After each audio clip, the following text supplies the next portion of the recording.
This is the Bill Kelly Show, 980 CFPL in London, 900 CHML Hamilton. Just a few months away from the next provincial election, first week of June, and the official campaign gets underway a few weeks from now, in fact. And, Paul Miller, who is a longtime MPP for Hamilton East Stony Creek, will not be the NDP candidate in the upcoming election. After an announcement from the New Democratic Party, they have basically booted Paul Miller out of the caucus 6 weeks before the provincial election campaign, citing what they call clearly unacceptable information. Joining us to talk about this is John Best. John, of course, is the founder and publisher of the Bay Observer. Always a pleasure, John. Thanks for hopping on with us today. My pleasure, Bill. Happy Monday. Are you surprised by this? Are you surprised by the announcement? I heard about, there was some rumblings about it, Bill, maybe in the last 8 or 10 days. So the day it happened, I wasn't surprised, certainly. We also know that there's been a long-standing issue between Andrea Horvath and Paul Miller. You may recall that at one point he was banished to a faraway seat in the legislature apparently because of some of his heckling outbursts. I'm not sure if there might have been more to it than that, but so, clearly he was not her favorite, and as he said to The Spectator, he has been put in the penalty box more than once. But then you flip that over to you're essentially booting somebody out who has won 4 straight elections. So there's that's an interesting, he certainly had electability on his side. So it puts that seat up for, I think, puts it more up for grabs than it would have been. I'm wondering, though, and I wrote about this, whether there might have already been a candidate in mind before this dumping of Miller took place, and only time will tell. He's been, there's a number of adjectives I guess we could use. Outspoken, maybe, is a safe one. And for those who may not know the political history here, he was a Stony Creek city councillor for many years before amalgamation, and eventually, as you mentioned, got into politics. But not without controversy. He says what's on his mind in very many ways, and as you've talked about in the past, he's got huge support. He's won every election as an MPP there by a huge margin, but he has a lot of detractors too. Well, I guess we did some reporting on it back in 2018 when he got into a public row with one of his constituency workers, Todd White, who happened to be chair of the Board of Education as well.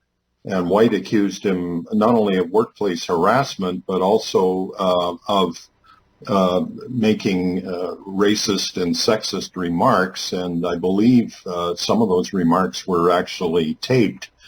So, yeah, there's been controversy with him in terms of how he handled his constituency work, and also with Monique Taylor on the mountain. She was also sued, and I think there were human rights complaints against both of them. So what does this tell you about party chemistry here? I mean, I don't think anybody is hoping or aware of the fact, or probably naively thinking that everybody's going to be on the same page. There's always going to be internal squabbling, and this is not the first MPP to be kicked out of caucus, of course. Doug Ford has booted a couple of his members out, one for not supporting his COVID policies, and the other was Randy Hillier, and I don't think we need to go into too much of an explanation as to why Hillier was a thorn in Ford's side, or everybody's side, I guess, for that matter, too. But the controversy about Miller, as you surrounded him, but I guess the thing that bothers an awful lot of people, and you as a journalist, John, I wanted to get your read on this, unspecified but clearly unacceptable information that came across Horvath's desk led to this. Now, he's a public official. A lot of people voted for this guy. There's an election coming up. Do they owe it to the public to explain exactly what that is and what that means? Yes, they do. The Spectator wrote a long editorial about it on the weekend, and I agree with it completely. This is public business. You're deeming somebody sufficiently to have committed something of sufficient seriousness that you're removing them from the caucus and removing them as a candidate. The public certainly has a right to know what happened there. it leaves it leaves a lot of questions unanswered. My thought was if she had really been looking to get rid of him, she had all the ammunition she needed in 2018 with the stories that we wrote and others also wrote. Clearly sexist and racist comments that somebody's captured on tape. But the difference, of course, Bill, was that was in the dying days of the Wynne government. And, there was anticipation by both the Conservatives and the NDP that they had a chance of forming a government. And there just was no way that she was going to give up a sure seat in a race like that. So there's a little bit of, it's kind of convenient now, I guess, to get rid of him. That's why I suspect there may be a candidate already in mind for this. It would have to be somebody of sufficient stature that they feel they can still hold the seat. But we'll see about that, because I know the Liberals, in fact, there was a poll out today, Bill, that shows Ford with about 38%, which is pretty not bad, really. The other two parties, I think the Liberals are at 28 and the NDP are at 24. That being the case, clearly, I think we all would agree that the Liberal Party is not a 7-seat party in the normal course of events in Ontario. So, they're going to pick up seats somewhere, and a lot of the seats that they will pick up, I would suspect, are going to come from NDP, not from Tory ridings. So maybe certainly the Liberals think they can gain ground. I've talked to some of their people. They really feel they got a chance to pick up a couple of seats here in Hamilton. Is Hamilton East Stony Creek a swing seat? I mean, Miller's held it for quite a long time. I guess the last Conservative to hold that seat would have been Brad Clark, who's now city councillor for Hamilton. That was some years ago. And the Liberals, I mean, everybody's had a kick at that in the last little while. The Liberals held it at least earlier on when Jennifer Mossop won the seat, I guess, when Dalton McGuinty first got elected. Yeah, I wouldn't call it a swing seat in the sense of like a bellwether seat. It's a seat that clearly has elected all three parties. But I think its tendency is probably, especially with the addition of Hamilton East to Stony Creek, I think its tendency is towards NDP, but it's very much dependent on the candidate and the campaign. And if these polls are correct that we're seeing today, it's going to be challenging in some parts of Ontario for the NDP. Now, what could turn that on its ear completely is the removal of the mask mandate. If that works, Ford will be feeling good about that. But if we get another wave as a result of removing these masks, his fortunes could sag, and then it's anybody's guess where we end up. Is Miller one of these guys, though, that had such a strong following? And I haven't seen the breakdown since the last election. But as you say, the stars seem to align for Paul Miller. As a Stony Creek councillor, he was well known, and I guess there were some admirers clearly who voted him in, who probably were in his riding. And as you mentioned, Hamilton East has leaned left, shall we say, for the longest time right now, going back all the way to Dr. Howe and some NDPers that were there too. There have been other NDP members like that. David Christopherson won, of course, both provincially and federally. It didn't matter what the party was doing. Didn't matter who was in charge of the party. They just liked that guy, that candidate. Was that Miller's situation too? I think it was in large part. Certainly, he had a strong base in Stony Creek, and he when he was interviewed on the weekend, he threw out a number of possibilities. One was legal action, which would be interesting, but obviously that probably wouldn't get settled until well after the election. He did hint at running for another party, although there's really not much in the way of other parties left to run for. They're all busy. The Conservatives have already nominated Neil Lumsden, and the Liberals are focusing on 4 candidates. They're going to narrow that list quickly. So, but what if he ran as an independent? He does have a strong following in Stony Creek, and I think at the very minimum, if he ran as an independent, he would probably take the NDP out of the game. So, there's a lot of balls in the air right now with that riding, depending on what he does, and to some degree, depending on what happens with this provincially with this mask mandate removal. Well, let's talk about that. I saw that comment from Mr. Miller as well, that he's considering those options. And you're right. I don't see that there's too much in the way of alternatives when it comes to jumping onto another party. You'd think, okay, he's an NDP or maybe the Green Party, but I mean, I don't know that their platform is conducive to what Paul Miller has been about. And conservatives, as you say, they've already got a candidate. But what about running as an independent? Is that even viable in this day of politics where money is so important? Well, it can be. I think you have to be somebody like a Paul Miller who has a very strong base in the community, very strong connections with the steel workers, and possibly could actually raise some money. But I guess the question is whether you're thinking about winning or just spoiling your former party's chances. 3,000 or 4,000 votes would probably be enough to do that in a tight election. So, he's been publicly humiliated. He's been booted out of the party, and so what has he got to lose? Really, it'll be very interesting to hear, if we ever do hear, what the real reason for his ouster was. I wondered whether, I was quite surprised. A guy that's been elected 4 times and you're still putting him through a vetting process, that sounds more like a search party to me, or, that's let's see what we can find out kind of a thing, more than just hard to believe that somebody be elected 4 times would go through the kind of rigorous vetting that a first-time candidate might go through for a party. So there's a lot of question marks there, and it looks to me like clearly there was the plan was to get rid of Miller, and and how do we best do that? So future announcements as to candidates might partly fill in the blanks for us. I mean, we've seen it happen. I mean, I'm talking anecdotally here. And Helena Georges, who was a cabinet minister, actually, in Harper government's first term, from up in the Collingwood area, remember she ran into some problem because of, shall we say, her partying with her husband at some rather questionable functions. And she decided, they booted her out of the caucus, and she ran as an independent. She got her doors blown off, and it wasn't even close. And so I guess the question that Paul Miller has to get an answer to, maybe he already thinks he has the answer, is that strong support that he has garnered in the last number of elections. Is that NDP support or Paul Miller support?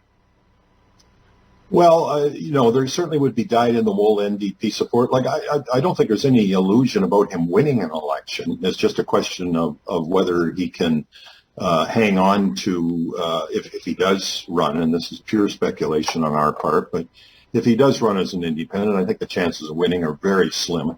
But can he, I think he got 18,000 votes last time. So if he hung on to 3,000 or 4,000 of them as an independent, would that be enough in an election where you're introducing relatively new candidates, and so the playing field is a little more level? Whether that would be enough to thwart the NDP. It's interesting. He's been around for a long time. 4 election wins in a row. That's really, you have to look at somebody like a Beth Finney for the Liberals on the mountain. There's very few people that have won 4 elections in a row, really, when you think about it. So no, absolutely. There's a rock bed of some support there for sure. What about his wife's activities?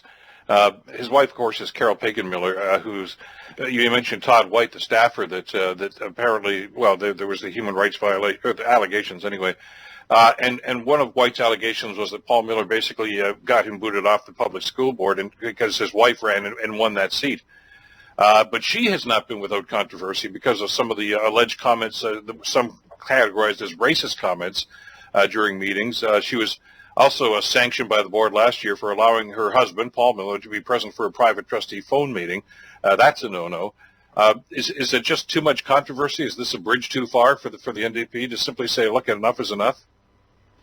Well, I wouldn't say it was no factor. In a sense, it shouldn't be. If we play these things by the rules. We should, judge people on what they themselves have done.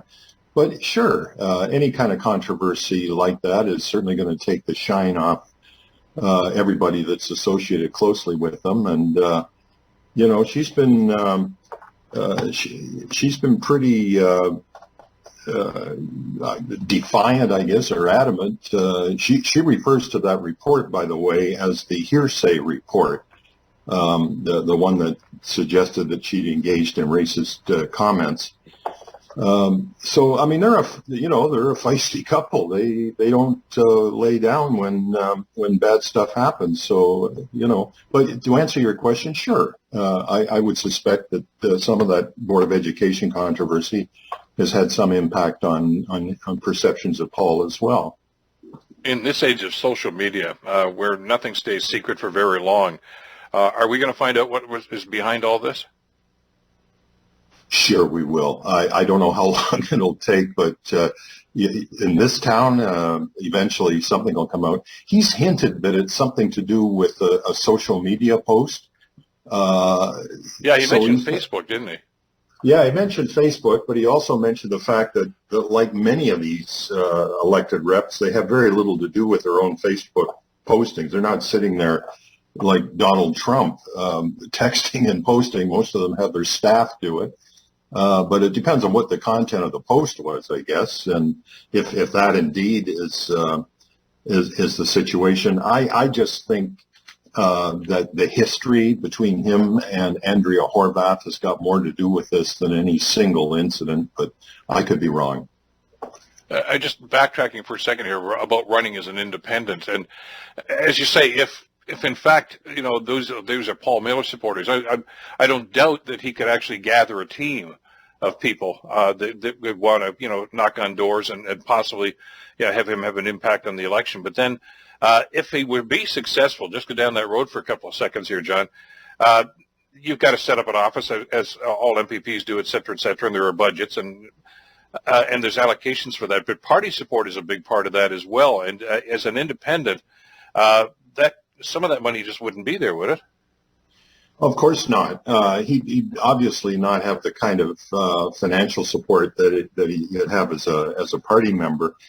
But it's hard to say. In some of these ridings, it's the riding association that's funneling money to head office, and in other cases, head office is funneling money to the riding associations. But in most cases, the money is being raised locally. There's not much mana coming in from head office, especially in a party like the NDP that has had its financial struggles in the past.